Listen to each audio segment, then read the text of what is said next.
St. John's Ward 4 Councillor Tom Davis is suspended without pay until next month. A workplace investigation found that Davis made comments that created a, quote, poisoned work environment. Now we have more information for you about what those comments entailed, and at the center of it, controversial opinions about modern parenting. Our morning show reporter Daryl Roberts is here now with us in our studio with that story. Daryl, good morning. Hey, Jen. So what do we know about why Councillor Davis was suspended? Well, we haven't seen the full investigation report that led to this suspension. And the city that says that's because of privacy concerns. However, we do know that Deputy Mayor Ron Ellsworth made the code of conduct complaint that triggered the investigation. He came out and said that himself. And the city did release a summary of the investigation, which says Councillor Davis engaged in disrespectful behavior. According to that summary, Davis made comments to colleagues that failed to respect opinions and perspectives of others. It also says he questioned the competency of staff by making remarks that cast aspersion on their professional reputations and discredited their integrity. The summary also points to a, quote, verbal exchange, end quote, on March 10th, saying Councillor Davis's conduct was disrespectful and insensitive. And I spoke to Ellsworth and Davis about that incident at the time of Councillor Davis's suspension, but neither would reveal what happened at that time. But we've since gotten more insight. Okay, so tell us more, Daryl. What did you find out? So this starts with Councillor Tom Davis himself, actually. He wouldn't do a follow-up interview for this story, but he has made some other comments in the media over the past couple of weeks. He did an interview with online news publication All Newfoundland Labrador, and he says that the March incident occurred when he brought up an episode of a podcast. He claims he didn't realize that the guest on this particular episode of this podcast had controversial opinions, and he claimed he was having a private conversation with someone that overheard the podcast and that he apologized. But that's when Councillor Lynn Hammond spoke out on social media. All right, so Lynn Hammond took to social media. What did she have to say about all of this? So Hammond says Davis isn't giving an accurate account of what happened on March 10th. And she agreed to do an interview, so I asked how she remembers it. And she says it happened about 10 minutes before that day's public council meeting, while a group of councillors and staff were making small talk. We sit at a long, I'll call it like rectangular type table. You know, there's typically upwards of 16 to 18 people in those meetings. There was a group of people. We were all sitting there together. So I was a part of the initial conversation. I was sitting there. What was the conversation about? It was very... it was about like babies and sleeping and swaddling babies, and it was very benign kind of general chit-chat. So Councillor Davis, began commenting on the podcast. I was immediately aware of what he was talking about. What is the podcast? So this particular podcast that he was referencing is called The Diary of a CEO. Very internationally successful. But it's not about it's about the guest, and her name is Erica Komisar. Okay, so that's St. John City Councillor Lynn Hammond. Daryl, before we go any further, who is Erica Komisar? What did she say here?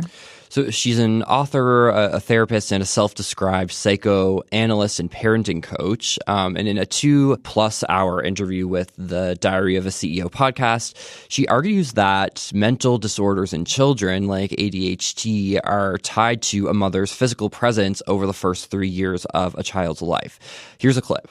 When women decided that it was cool to go to work and to work full-time out of the home, everybody cheered and said, great, women have the same rights as men, and now everybody can be in the workforce and be independent and make money and do their own thing. Me, me, me, me, me. The problem is that children were dropped. They were abandoned. And their needs, which are not needs that are going to shift because society shifts, because they have irreducible neurological, emotional needs. So we know that babies are born neurologically and emotionally fragile. And so what that means is they're not born resilient. And today, what's being projected onto babies is they can handle a lot. So again, that's author Erica Komisar, and she goes on to argue that institutional childcare, daycare, triggers stress hormones in children, leading to problems later in life. And this is just kind of one of her arguments over this 2-hour podcast episode. She says ultimately a rise in mental disorder diagnoses in children can be traced back to these factors. So I spoke with Dr. Janine Hubbard, a registered psychologist here in this province who specializes in childhood development, and I asked her to respond to these claims.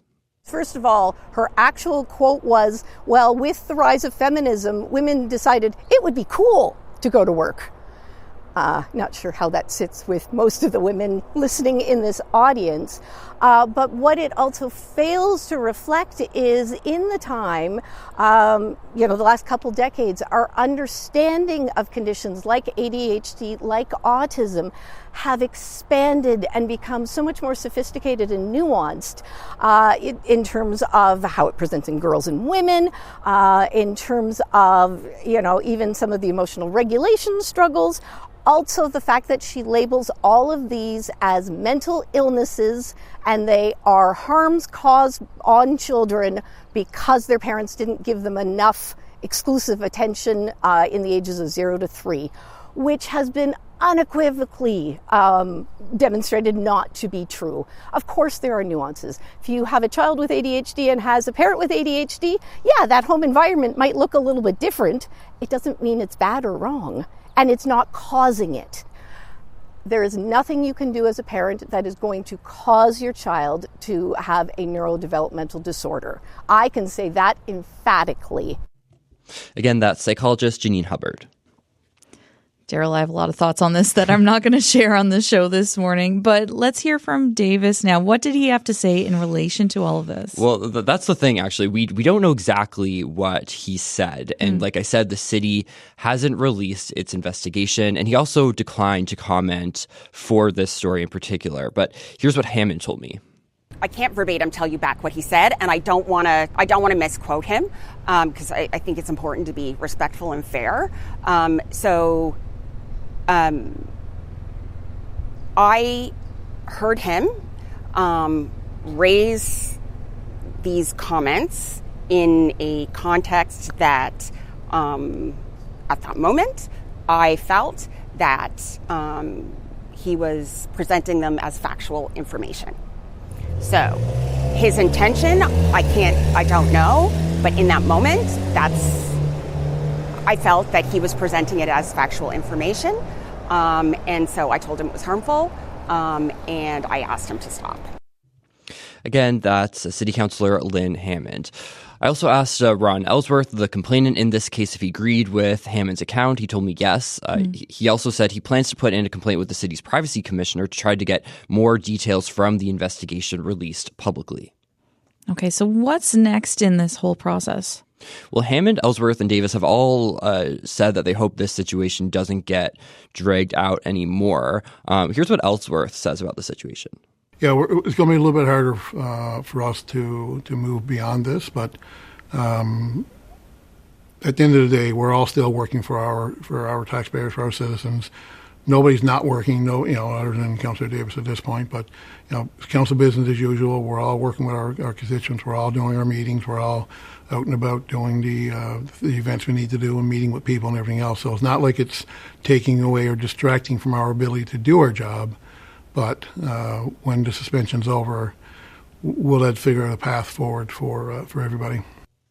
Again, that's Deputy Mayor Ron Ellsworth. And meanwhile, Davis has apologized and has agreed to go through workplace training, and he'll be back at the council table in early July. All right, Daryl, thank you so much for this. Thanks, Jen.